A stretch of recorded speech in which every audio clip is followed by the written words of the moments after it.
મહાવદ ચૌદ મહાશિવરાત્રિ કહેવાય છે।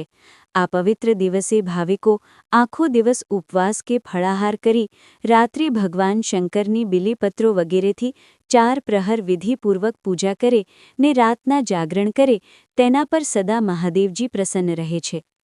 એક પારધી પોતાની ઝૂંપડીમાંથી સવારના પહોરમાં ખભે તીર કામઠું ભરાવીને જંગલ તરફ શિકારની શોધમાં નીકળી પડ્યો। આ દિવસ મહાવદ ચૌદનો હતો। એટલી શિવરાત્રિ વ્રત કરતા ભાવિક નરનારીઓ સવારના શિવ શિવ બોલતા આવતા જતા દેખાતા હતા। પારધીને શિવ શિવ સાંભળી નવાઈ લાગી। એ પણ સમજ્યા વગર વારે ઘડીએ શિવ શિવ બોલવા લાગ્યો।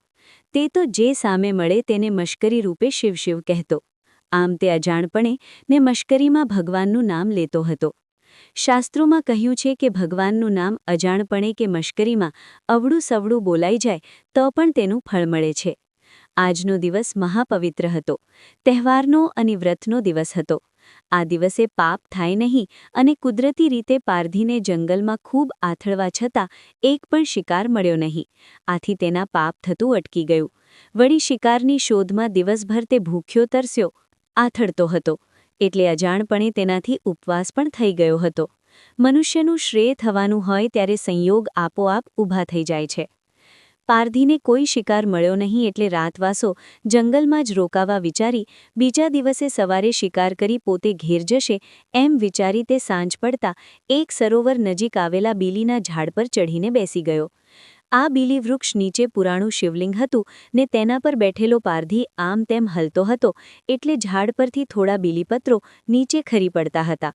વળી તે રમતમાં પણ બીલીપત્રો તોડીને નીચે ફેંકતો હતો ને તે બધા ઢંકાયેલા અપૂજ્ય શિવલિંગ ઉપર પડતા હતા। રાત્રિના પહેલા પ્રહરે એક મૃગલી સરોવરમાં પાણી પીવા આવી। પારધીના ચહેરે નજર તેના પર પડી। તે તેનો શિકાર કરવા પ્રેરાયો।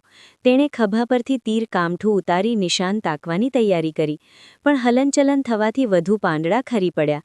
અવાજ સાંભળી મૃગલી ચમકી ગઈ।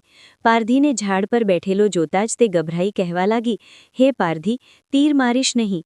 હું હમણાં મારા કુટુંબીઓને મળીને આવી પછી ફરું છું, પછી તું મને મારી નાખજે। પારધીએ કહ્યું, એવી રીતે કોઈ પાછું આવતું હશે? તું મને છેતરીને અહીંથી ભાગી જવા માંગે છે। મૃગલીએ સોગંદ ખાધાને વચન આપ્યું કે તે કોઈ પણ ઉપાયે પાછી ફરશે। પારધીએ તેને જવા દીધી। જીવતદાન મળવાથી મૃગલી હરખભેર પોતાના રહેઠાણ જતી રહી।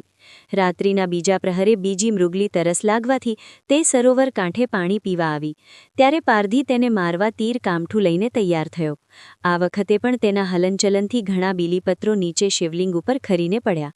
બીજી મૃગલાએ પણ પારધીના ઝાડ પર નિશાન તાકીને બેઠેલો જોયો એટલે તે કરગરીને કહેવા લાગી, ભાઈ, મને મારીશ નહીં। મારું આખું કુટુંબ મારા વિના ટળવળીને મરી જશે। તું મને થોડો સમય આપે તો હું બધાને મળીને અહીં પાછો આવું છું।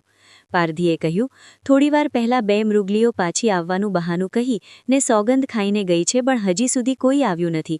હવે તારા ઉપર વિશ્વાસ કેમ બેસે? મૃગે કહ્યું, હું જરૂર પાછો આવીશ। એકવાર મારવાનું તો છે જ, પછી તમારા હાથે મરીશ। તમારા કામમાં હું આવું એ સારું જ છે। પરંતુ ચોથા પ્રહરે તેને આશા બંધાઈ। એકાએક સરોવર કાંઠે આખું મૃગ કુટુંબ આવીને ઊભું રહ્યું ને બધાને બરાબર જોવા પારધીએ વયમાં નડતા પાંદડા બીલીપત્રો તોડીને નીચે નાખવા માંડ્યા।